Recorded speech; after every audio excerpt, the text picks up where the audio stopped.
आपने मुझे अपनी बात रखने के लिए यहाँ पर मंच पर बुलाया गया है।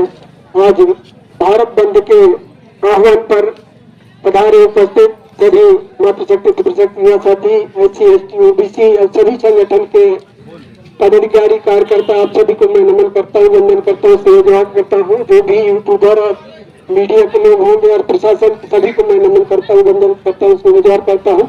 ज्यादा लंबा बात में नहीं रखना चाहूंगा क्योंकि समझदार को इशारा काफी, क्योंकि हम लगभग सामाजिक आंदोलन में सामाजिक, धार्मिक, आर्थिक, राजनीतिक, शिक्षा, स्वास्थ्य, साहित्य, संवैधानिक और नशा मुक्ति आंदोलन में हम 26 साल से काम कर रहे हैं।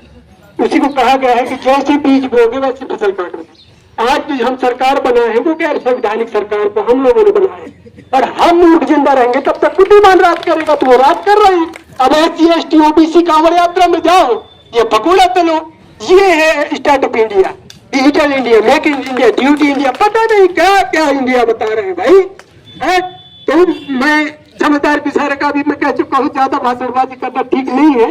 तो अलग अलग पार्टियों में बटे रहो, खिरियों में सलाह नहीं तो ददर भी हुआ खाए। तो SC ST OBC और माइनॉरिटी अल्पसंख्यक जितने भी हमारे देश में 85% लोग जो है यहाँ के मूल निवासी हैं और दुश्मन को पता है कि ये इस्लाम बन के जी रहा है, यहाँ पर ये भी आदिवासी है और उसको पता है कि वो कबीरपंथी बन के जी रहा है, वो भी आदिवासी। लेकिन हिंदू मुसलमान के चक्कर में ये नागनाथ सापनाथ पूरे देश के मजे कर डाले। अब इसको समझदार होते तो सारा को समझ गए होते। अपने आप को होशियार समझना अच्छी बात है, लेकिन सामने वाले की चोटी समझना गलत बात है। तो हम अपने होशियारी में रह गए, दिक्कत यहाँ है और यहीं पे हम फेल हो गए। आज हम आदिवासी लोग लड़ रहे हैं, ऐसी को लगता है कि अरे वो तो आदिवासियों की लड़ाई है, यहाँ मार खा रहे हैं। OBC के लोगों को लगता है कि अरे वो तो आदिवासी फलाने जाति का है।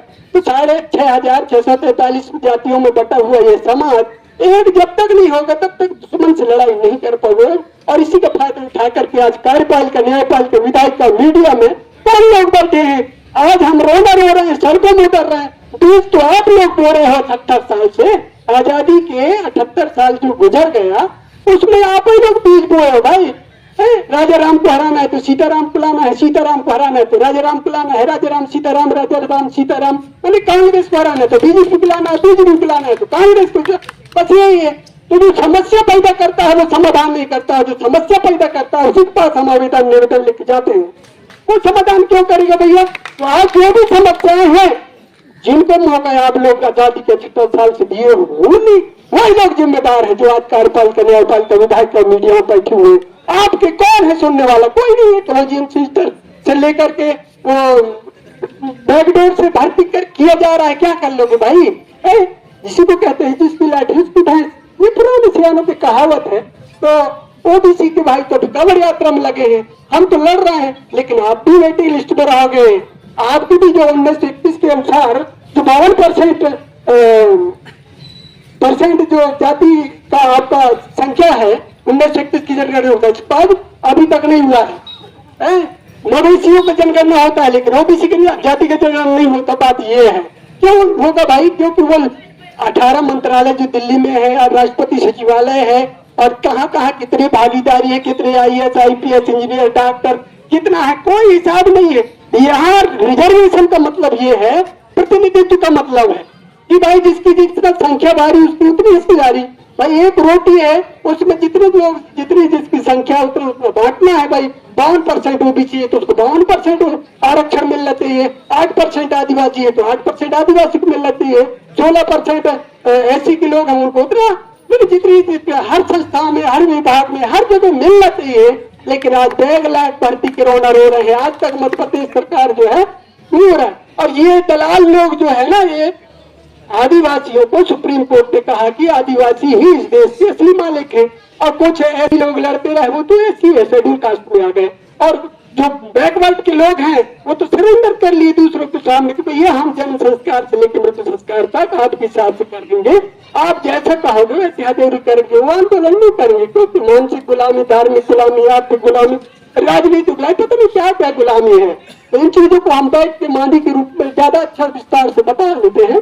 तो इसीलिए मैं कहता हूँ कि अभी साक्षर भारत मिशन चला है, अभी शिक्षित भारत में, जिस दिन शिक्षित भारत मिशन चल जाएगा देश में, तब शिक्षित हो। एक ही पढ़ लेना, एग्जाम दे के सर्टिफिकेट लेना, वो शिक्षित नहीं है, तो दोस्त दुश्मन का ज्ञान नहीं है ना। दिक्कत ये है। और कह रहे हैं कि भैया हम इतना मेरिटधारी, इतने डिप्लोमा लिए, इतने डिग्री लिए, ऐसा नहीं है।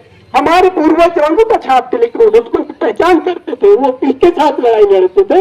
इसलिए कह रहे हैं कि भैया ज्यादा रघुपति राघव राजा राम मध्य पूर्व के सामने न रहते हुए अपने हक अधिकार के प्रति जागरूक हो, अपने इतिहास के बारे में जानो कि हम कौन है इस देश के।